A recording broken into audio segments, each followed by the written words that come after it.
আসসালামু আলাইকুম সকলকে। আশা করি সকলেই ভালো আছেন। আজকে রমজানুল মুবারক জানাচ্ছি সকলকে। আশা করি সকলেই ভালো আছেন এবং সুস্থ আছেন। আল্লাহ তাআলা সকলকে আমাদেরকে রোজা রাখার তৌফিক দান করুন এবং সকলকে সুস্থতা দান করুন এই রমজান উপলক্ষে, এবং সকলের গুনাহ আমাদের যা আছে আল্লাহর কাছে আমরা যেন ক্ষমা চেয়ে নিতে পারি। এই ১ মাস আমাদেরকে আল্লাহ তাআলা উপহার দিয়েছেন। অনেকেই বেঁচে নেই। আজকে হয়তোবা আগের বছর করেছিলেন, এখন অনেকেই হয়তোবা আমাদের মধ্যে নেই, এবং আমরা এই সুযোগটা পেয়েছি। আশা করি আমরা কাজে লাগাবো, এবং অবশ্যই আমার জন্য দোয়া করবেন সবাই যেন আমিও সুস্থ থাকতে পারি। এবং আজকে যার জীবনী নিয়ে চলে এসেছি তিনি হচ্ছেন আর কেউ নন, আল-সিফা রাদিয়াল্লাহু আনহুমা। এবং তার কথাটা আসলে যেটা হয় যে আমরা খুব অল্প জানি তার জীবনী সম্পর্কে, কিন্তু যার পদচারণা আমরা কিনা অনেক জায়গায় দেখতে পারবো। এবং আমরা যখন এমন একটা সময় আমরা এসেছি, আমরা যখন ইসলামিক দিক থেকে যখন নতুন কোনো কেউ যখন ইসলামে আসে বা জানার চেষ্টা করে, তখন বিশেষ করে আমাদের মেয়েদের মধ্যে অনেকেই এনকারেজ করে আমাদেরকে, এবং অনেকে আ কি যেন বলে যে এটা বলে দমিয়ে রাখে যে মেয়েদেরকে বাহিরে বের হওয়া যাবে না, মেয়েদের আ পড়াশোনা বেশি করা যাবে না, যে মেয়েদের এত জানার কি দরকার আছে। বাট এই একজন পার্টিকুলার মহিলার কথা আপনি যখন পড়বেন বা জানবেন, তখন ইনি ছিলেন সর্বগুণ সম্পন্ন মহিলা, এবং ইনি এমন একজন মানুষ ছিলেন যাকে কিনা রাসূল সাল্লাল্লাহু আলাইহি ওয়াসাল্লাম যার অ্যাডভাইস গ্রহণ করতেন, এবং উমর রাদিয়াল্লাহু আনহু যিনি কিনা ইসলামের খলিফা ছিলেন, তিনিও যার কিনা অ্যাডভাইস গ্রহণ করতেন। তো মানে আমরা আরকি এই বিশেষ মহিলাগণের আরকি যখন সাহাবিয়াগণের যখন জীবনী পড়ি বা গল্পগুলো জানি, আমরা খুব ভালো করে বুঝতে পারি যে রাসূল সাল্লাল্লাহু আলাইহি সাল্লাম তিনি তার জীবনে আ আরকি মেয়েদের শিখার জন্য, মেয়েদের আরকি কাজে অংশগ্রহণ করার জন্য, মেয়েদের পার্টিকুলার অনেক কিছুতে অংশগ্রহণ করাতে তিনি অনেক উৎসাহী ছিলেন, হ্যাঁ? এবং তিনি কখনো বাধা দেননি। এখনকার সময়ে আসলে অনেকেই যেটা হয় যে মেয়েদেরকে বাধা দিতে চায় ইসলামের অনেক হাদিস দিয়ে, অনেক কিছু দিয়ে। বাট আপনি বুঝতে পারবেন যে মেয়েরা যখন আ পার্টিকুলারলি আ ইসলামিক অনুযায়ী যখন চলছে তারা, তাদের কিন্তু অনেক কিছু করতে কোনো বাধা নেই। হ্যাঁ, স্বাভাবিকভাবে কিছু বাধা তো আছে। সেটা পুরুষদের ক্ষেত্রেও যেমন আছে, সেটা মহিলাদের ক্ষেত্রেও আছে। তো যাই হোক, কথা না বলে শুরু করি তার জীবনী। আগেই বলছি যে আমরা খুবই অল্প জানি তার সম্পর্কে। যদিও বা তিনি অনেক হাদিস আ ব্যাখ্যা করেছেন। জানা যায় অনেক হাদিস সম্পর্কে। বাট আ তারপরেও আমরা তার জীবনী যেটা হয় যে একদম তার জীবনী যেটা সেটা খুব কম জানি। এবং তার পুরো নাম হচ্ছে আলসিফা বিনতে আব্দুল্লাহ রাদিয়াল্লাহু আনহু, এবং তিনি কুরাইশ বংশ থেকে বিলং করেন। এবং কুরাইশ বংশের সাথে তার তিনি যেই বংশ থেকে বিলং করতেন সেটি হচ্ছে বনি আদি বংশ থেকে, এবং তিনি ছিলেন হচ্ছে উমর রাদিয়াল্লাহু আনহুর আ বংশের একজন মানুষ, এবং কাছের আত্মীয় ছিলেন তিনি। এবং যেটা বলা হয়ে থাকে তার আসল নাম ছিল হচ্ছে লায়লা। ঠিক আছে? এবং কিন্তু তিনি যেহেতু অনেক ভালো হিল করতে পারতেন, আই মিন এই হিলের যেগুলো আছে বা সুস্থতা হওয়ার, অর্থাৎ আ ডাক্তারি যেই কাজগুলো আছে তিনি যেহেতু সেগুলো করতে পারতেন, এবং বিশেষ করে তিনি রুকিয়া খুব ভালো করতে পারতেন। হ্যাঁ, এবং যার কারণে তার এই নিকনেমটা চলে আসে যে আল-সিফা রাদিয়াল্লাহু আনহু তিনি হয়ে গিয়েছিলেন, এবং তাকে এই নামেই পরবর্তীতে সকলেই আরকি সম্বোধন করতেন। বাট তার আসল নাম ছিল লায়লা, এবং তার পরবর্তীতে বিবাহ হয় হচ্ছে আবু হাসমা ইবনে হুদাইফা রাদিয়াল্লাহু আনহুর সাথে, এবং সেখানে তার ২ জন আ সন্তান ছিলেন। একজন হচ্ছেন সুলাইমান রাদিয়াল্লাহু আনহু, এবং আরেকজন হচ্ছে মাসরুক রাদিয়াল্লাহু আনহু। এবং তারাও তাদের জায়গা থেকে ইসলামে অনেক অবদান রেখেছিলেন।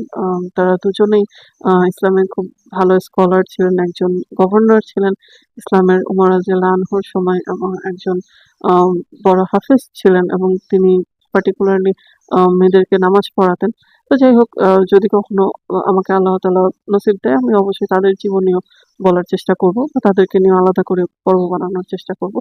তো আল-সিফা রাদিয়াল্লাহু আনহুকে অনেকেই আসলে যখন আরকি বলা হয়ে থাকে বা পড়া হয়ে থাকে, কারণ তার পরবর্তী জীবনী বা পরবর্তী যে কাজগুলো সেগুলোতে তাকে অনেকে বলে যে তিনি হয়তোবা রাসূল সাল্লাল্লাহু আলাইহি সাল্লামের মৃত্যুর পরে মুসলমান হয়েছেন। কিন্তু সেটা নয়। তিনি ইসলামের ১ম দিককার যে নারী মুসলিমদের মধ্যে একজন তিনি ছিলেন, এবং তিনি রাসূল সাল্লাল্লাহু আলাইহি সাল্লামের সাথে যেই অল্প কিছু সংখ্যক মানুষ আর কি হিজরত করেছিলেন মক্কা থেকে মদিনায়, তিনি তাদের মধ্যে একজন নারী ছিলেন, হ্যাঁ? যে মক্কা থেকে তিনি মদিনায় হিজরত করেছিলেন এবং রাসূল সাল্লাল্লাহু আলাইহি সাল্লামের সাথে হিজরত করেছেন এবং তো সেক্ষেত্রে বলাই যায় তিনি ১ম দিককার মুসলিম সাহাবিয়াদের মধ্যে একজন ছিলেন এবং তিনি মক্কায় থাকতেই মানে এখন আসলে তার মানে যেটা হয় যে তার মর্যাদা সম্পর্কে আরকি আমি বোঝানোর চেষ্টা করছি যে তিনি তখনকার সময় মানে বলা হতো যে আরবদের মধ্যে হাতে গোনা অল্প কিছু সংখ্যক মানুষ লেখাপড়া জানতো। পড়া এবং লেখা এ দুটোই জানতো। এবং তিনি এ দুটোই জানতেন এবং তিনি শুধু জানতেন না, তিনি ক্যালিগ্রাফিও অনেক সুন্দর করতে পারতেন। হ্যাঁ? তো মানে তার মর্যাদাটাই আরকি মানে আলাদা। বলাই যায় যে যেখানে হাতে গোনা ২০ থেকে ২৫ জন মানুষ আ মানে মক্কার মধ্যে লেখাপড়া জানতো, তার মধ্যে তিনিও একজন ছিলেন এবং তিনি হচ্ছেন মানে শিফা করতেন, অর্থাৎ মানে তিনি রুকিয়া করতেন। তো সেক্ষেত্রে যেটা হয়, তিনি যেহেতু ওখানে ওষুধপত্র সম্পর্কে তার বিস্তর জ্ঞান ছিল। তো মক্কার মধ্যেও তার মানে ভালো একটা আরকি মানে সুনাম ছিল। সেই সময়কার ইসলামের আগের সময়কার। স্বাভাবিকভাবেই তিনি যখন ইসলাম ধর্ম গ্রহণ করেন এবং তিনি পার্টিকুলারলি বুঝে শুনে ইসলাম ধর্ম গ্রহণ করেন এবং এই একজন নারী সম্পর্কে আমি বলতে পারি যিনি কিনা পড়ে বুঝে এবং মানে অবশ্যই সকলেই পড়ে বুঝেই করেছে, বাট তিনি লিখতে পারতেন এবং পরবর্তীতে তিনি তার এই গুণগুলোকে অনেক কাজে লাগিয়েছেন এবং ইসলামের যে শিক্ষাটা মেয়েদের মধ্যে বিশেষ করে তিনি শিখিয়েছিলেন, সকলকে ছড়িয়ে দেওয়ার চেষ্টা করেছেন। তো তারপরে যাই হোক তিনি মদিনাতে আসেন এবং মদিনাতে আসার পরে তার জন্য যেই আরকি মানে যেটা বলা হয় যে হুজরা বলা হয় ঘরগুলোকে, তাকে যখন দেওয়া হয় সেটা হয় হচ্ছে মসজিদ এবং বাজারের মাঝামাঝি একটা জায়গায় তার ঘরটা হয়। তো তিনি আম মানে মসজিদেও যেতে পারতেন এবং বাজারেও খুব সুন্দর করে আরকি তিনি মানে দেখতে পারতেন যে কি হচ্ছে বা না হচ্ছে। তো রাসূল সাল্লাল্লাহু আলাইহি সাল্লাম যেটা হয় যে তিনি অনেক সময় তার কাছ থেকে অনেক কিছু জানতে চাইতেন এবং অনেক কিছু জিজ্ঞাসা করতেন যে মানে অর্থাৎ পরামর্শ করতেন এবং রাসূল সাল্লাল্লাহু আলাইহি সাল্লাম যেহেতু তার বাসা এবং তিনি হচ্ছেন উমর রাদিয়াল্লাহু আনহুর যেহেতু আত্মীয় ছিলেন, তো উমর রাদিয়াল্লাহু আনহুর কন্যা হাফসা রাদিয়াল্লাহু আনহুর সাথে তার আরকি অনেক ঘনিষ্ঠ সম্পর্ক ছিল। তো তাদের মধ্যে আরকি যাতায়াত হতো অনেক মানে অনেক ফ্রিকোয়েন্টলি যাতায়াত হতো। তো রাসূল সাল্লাল্লাহু আলাইহি সাল্লাম শিফা রাদিয়াল্লাহু আনহুর বাসায় মাঝেমধ্যেই আসা যাওয়া করতেন এবং সেখানে তিনি নামাজ পড়তেন এবং রাসূল সাল্লাল্লাহু আলাইহি সাল্লাম বাসায় আসলে তার যেন কোনো কষ্ট না হয়, তার জন্য মানে হয় না যে দৌড়াদৌড়ি করতে হয় বা হ্যান-ত্যান কি দিব না দিব। তো তিনি তার জন্য আলাদা করে কাপড়, জায়নামাজ মানে এই জিনিসগুলো তার জন্য আলাদা করে পার্টিকুলারলি রেখে দিয়েছিলেন যে রাসূল আসলে এই জিনিসগুলো ব্যবহার করবে রাসূল। তো যাই হোক রাসূল সাল্লাল্লাহু আলাইহি সাল্লাম আসতেন, তার ঘরে বসতেন তিনি। সেখানে বলা হয়ে থাকে যে ন্যাপ নেওয়া, যেটা ছোট করে একটু ঘুম নেওয়া বা বিশ্রাম নেওয়া, সেটাও তিনি করেছেন। এবং আ যেটা হয় যে তার মৃত্যুর পরে বলা হয়ে থাকে তার সবচেয়ে দামি জিনিস ছিল রাসূল সাল্লাল্লাহু আলাইহি সাল্লামের ব্যবহারকৃত আই মিন জায়নামাজ, কাপড়গুলো বা কম্বল যেটাই বলি না কেন আমরা, ওই জিনিসগুলো ছিল। হ্যাঁ, সবচেয়ে দামি এবং মানে তার ঘরে আর অন্য কোনো কিছু মানে কিছুই ছিল না বলতে গেলে দামি। রাসূল সাল্লাল্লাহু আলাইহি সাল্লামের এই ব্যবহারকৃত জিনিসগুলো ছিল এবং পরবর্তীতে তার ছেলেমেয়েরা এটা পায়, তার নাতিরা এটা পায়। যাই হোক, আ তারপরে যেটা হয় যে তার কাছ থেকে যেটা বর্ণিত আছে যে তিনি বলেন, "একদিন আমি এবং হাফসা রাদিয়াল্লাহু আনহু দুজনেই বসেছিলাম ঘরে আমরা গল্প করছিলাম। রাসূল সাল্লাল্লাহু আলাইহি সাল্লাম তখন আসেন এবং এসে আমাকে বলেন যে, আম ইয়া শিফা, তুমি তো হাফসাকে মানে শিখাতে পারো। তুমি যেরকম রুকিয়া জানো সেই জিনিসগুলো হাফসাকে শিখাতে পারো।" এবং এখানে না বলে নয়, হাফসা রাদিয়াল্লাহু আনহু কিন্তু আম সরি শিফা রাদিয়াল্লাহু আনহু কিন্তু হাফসা রাদিয়াল্লাহু আনহুর বলতে গেলে শিক্ষিকা। তিনি তাকে পড়া, লেখা, ক্যালিগ্রাফি এগুলো শিখিয়েছেন এবং স্বাভাবিকভাবে একজন জ্ঞানী টিচারের কাছ থেকে যখন শিখেছেন বলাই যায় যে হাফসা রাদিয়াল্লাহু আনহু নিজেও যথেষ্ট পরিমাণে জ্ঞানী হয়ে উঠেছিলেন তার পৃষ্ঠপোষকতায় এবং রাসূল সাল্লাল্লাহু আলাইহি ওয়াসাল্লামের আগ্রহে হাফসা রাদিয়াল্লাহু আনহু তিনি মানে আরকি মানে ওই রুকিয়া গুলো শিখে নেন যে কিভাবে করতে হয় না করতে হয়। তো এখানে যেটা হয় যে পরবর্তীতে আমরা জানি যে হাফসা রাদিয়াল্লাহু আনহুর ঘরে আসলে কোরআন একত্রিত করা হয়, সবগুলো কোরআনের যে অংশগুলো এবং তার কাছে রাখা হয়। কোরআনের এই অংশগুলো। সো মানে এটাও একটা কারণ যে তিনি আরকি তখন খুব ভালো লিখতে পারতেন, পড়তে পারতেন। আম ও হতে পারে তিনি এই সেন্স এ তার দিক থেকে ইউনিক রাসূল সাল্লাল্লাহু আলাইহি সাল্লামের এই স্ত্রী এবং আমাদের আম্মাজান। আ সো সেক্ষেত্রে যেটা হয় তিনি আর কারো কাছ থেকে শেখেন নাই, তিনি শিফা রাদিয়াল্লাহু আনহার কাছ থেকে শিখেছেন, হ্যাঁ? তো এখানে সুবহানাল্লাহ বলাই যায় যে আ তিনিও আসলে এইখান থেকে একদিক থেকে আরকি মানে আম অংশগ্রহণ করেছেন। কারণ তিনি হাফসা রাদিয়াল্লাহু আনহুকে শিখিয়েছেন পড়তে পারা, লিখতে পারা, সুন্দর করে ক্যালিগ্রাফি করতে পারা। তো যাই হোক একবার যেটা হয় যে এটা আসলে আমি ঠিক পার্টিকুলারলি বলতে পারছি না, আমার মনে নেই সম্পূর্ণটা। বাট আমি কোথাও একটা পড়েছিলাম যখন আরকি মানে আমি বইগুলো ঘাটাঘাটি করছিলাম। যে একবার দূর থেকে একজন কেউ আসে সাহাবী এবং তিনি তার ঘোড়ার কোনো একটা সমস্যা হয় এবং তখন আরকি মানে তিনি খুঁজতে থাকেন যে কে আরকি মানে ভালো করে ডাক্তারি করতে পারবে। আমি আমার ভাষায় বলছি। বা কে আরকি সুস্থ করতে পারবে, ভালো করে জানে। তো কেউ একজন বলে, সাহাবী বলে যে, "তুমি সিফা রাদিয়াল্লাহু আনহুর কাছে যাও, তিনি এগুলো পারেন করতে।" তো তিনি যখন আসেন সিফা রাদিয়াল্লাহু আনহুর কাছে তখন সিফা রাদিয়াল্লাহু আনহু বলেন যে, "আমি আগে করতাম রুকিয়া, মানে এই পার্টিকুলার জিনিসটা নিয়ে। বাট এখন তো আমি এটা করি না।"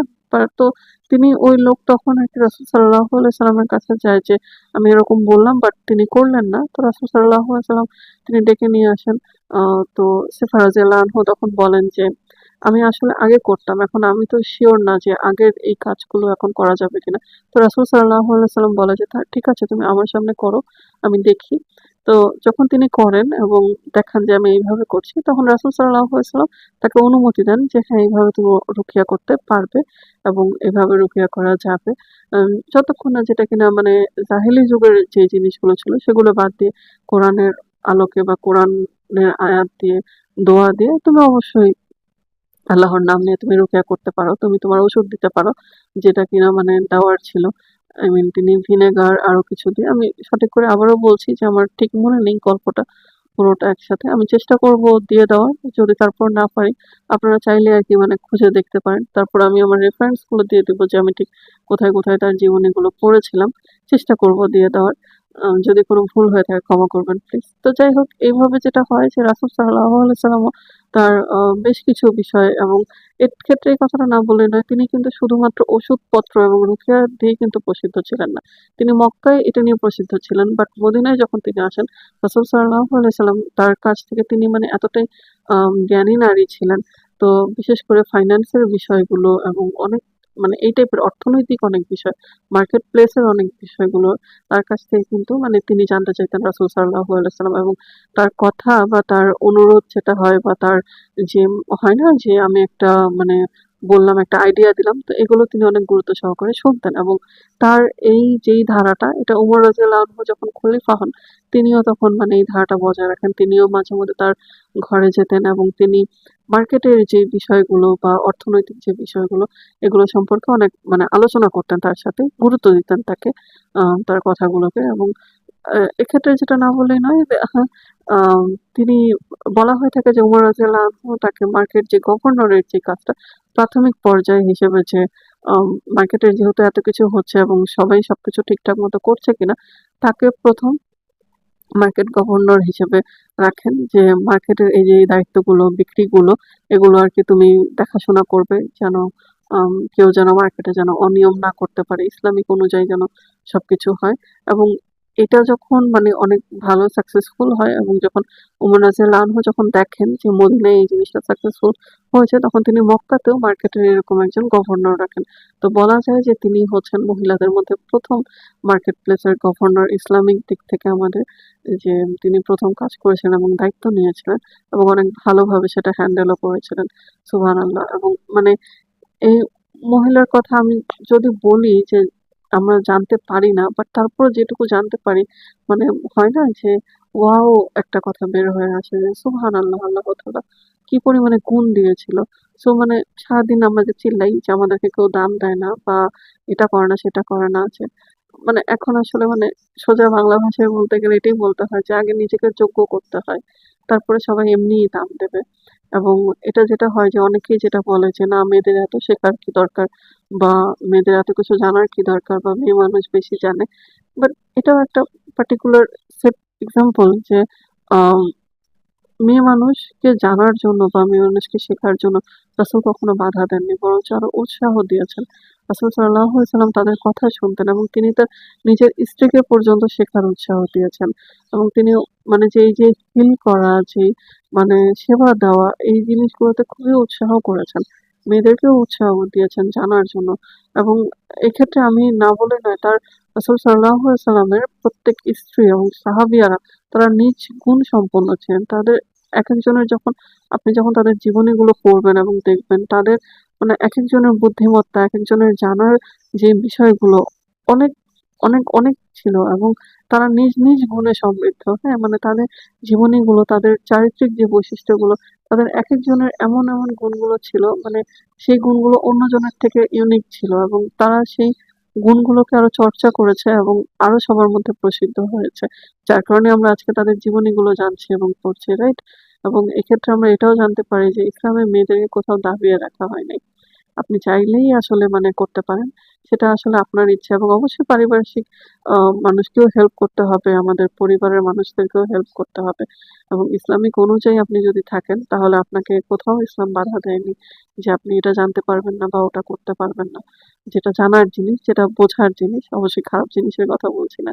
তো যাই হোক, এক্ষেত্রে এবং আরো একটা যেটা আরকি তার বিষয়ে বলতে গেলে, আমরা উমর রাদিয়াল্লাহু আনহুকে আমিরুল মুমিনিন যেটা আরকি বলা হয় এবং বলা হয়ে থাকে, এটাও তার কাছ থেকে আগে ১ম এ বের হয়েছে। অর্থাৎ মুমিনদের আমির যিনি, এবং মানে অর্থাৎ খলিফাদের সময় আবু বকর রাদিয়াল্লাহু আনহুর সময় যেটা ছিল যে আ রাসূলের খলিফা হিসেবে বা আল্লাহর খলিফা হিসেবে তিনি হয়েছেন। তো এটা ছিল। বাট তারপর থেকে যেটা হয় যে প্রবলেম হয়ে যাচ্ছিল, খলিফা মানে কয়বার খলিফা যোগ করবে? ২য় খলিফা, ৩য় খলিফা। তো যাই হোক, এরপরে তিনি আরকি আম যেটা বলেন যে সুলাইমান রাদিয়াল্লাহু আনহুর কাছ থেকে জানা যায় যে তার দাদী, খুবই দুঃখিত।